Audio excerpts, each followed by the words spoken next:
আসসালামু আলাইকুম রহমতুল্লাহি ওবরাকাত। প্রিয় ভাইজান আমার, বাজান আমার, এই দুনিয়ার চাকচিক্য দেখে পাগল হয়েন না। আজ আছে কাল নাই, কিন্তু একদিন আপনাকে দাঁড়াতে হবে সেই মালিকের সামনে যেখানে ফাঁকি দেওয়ার কোনো রাস্তা নেই। আজ আমরা আপনাদের শোনাবো সেই দিনের কথা, যেদিন ইয়া নাফসি ইয়া নাফসি, আহারে আমার কি হবে বলে সবাই চিৎকার করবে। বাজান, হাসরের ময়দানে বিচার যখন শুরু হবে, আল্লাহ তাআলা বলবেন, ইকরা কিতাবাক, অর্থাৎ পড়ো তোমার কিতাব, তোমার আমলনামা তুমি নিজেই পড়ো। সেদিন আপনার ডান হাত অথবা বাম হাতে একটা ফাইল ধরিয়ে দেওয়া হবে।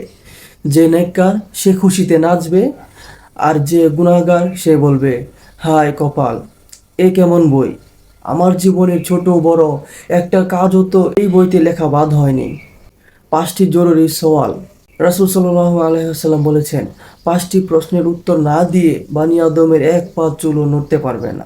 আল্লাহ তাআলা জিজ্ঞাসা করবেন, উমরুহু ফিমা আফনাহ, অর্থাৎ সারাটা জীবন কোন কাজ শেষ করলা। সাবাবিহি ফিমা আবলাহ, যৌবনকালটা কোন পথে ব্যয় করলা, মাস্তানি করে না ইবাদত করে। মালিহি মিন আইনা ইকতাসাবাহু, টাকা কামাই করলা কোন পথে, হালাল না হারাম। ওয়াফিমা আনফাকাহু, খরচ করলা কোন জায়গায়। ওয়ামাজা আমিলা ফিমা আলিমা, যা জানতা সেই অনুযায়ী আমল করলা কিনা। যখন মুখ বন্ধ করে দেওয়া হবে, আপনি মনে করছেন সেদিন উকিল ধরে মিথ্যা বলে পার হয়ে যাবেন?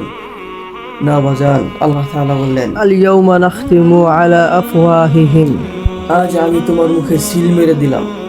কথা বলবে তোমার হাত, সাক্ষ্য দেবে তোমার পা। আপনার হাত বলবে, আল্লাহ, এই হাত দিয়ে সে অমুককে মেরেছিল, অমুক হারাম ফাইল সই করেছিল। আপনার পা বলবে, আল্লাহ, আমি তাকে নিয়ে ওই গুনাহগার আড্ডায় গিয়েছিলাম। তখন পালানোর কোনো জায়গা থাকবে না। হাসরের মাঠে সবার আগে কিসের হিসাব হবে? আউয়ালু মা ইউহাসু বিহিন নাসু আল ইয়াউমাল কিয়ামাতি আস-সালাহ, নামাজের হিসাব। যদি নামাজে পাশ করেন তবে সব সহজ, আর যদি নামাজে ধরা খান তবে সামনে এগোনো বড় কঠিন হয়ে যাবে। তাই ভাইজান আমার, সময় থাকতে ফিরে আসেন, কপালটা সেজদায় লাগান। সেই কঠিন দিনের হিসাব সহজ করার প্রস্তুতি এখনই নেন। আল্লাহ তাআলা আমাদের সবাইকে বোঝার তৌফিক দান করো, আমিন। আসসালামু আলাইকুম ওয়া রাহমাতুল্লাহি ওয়া বারাকাতুহু।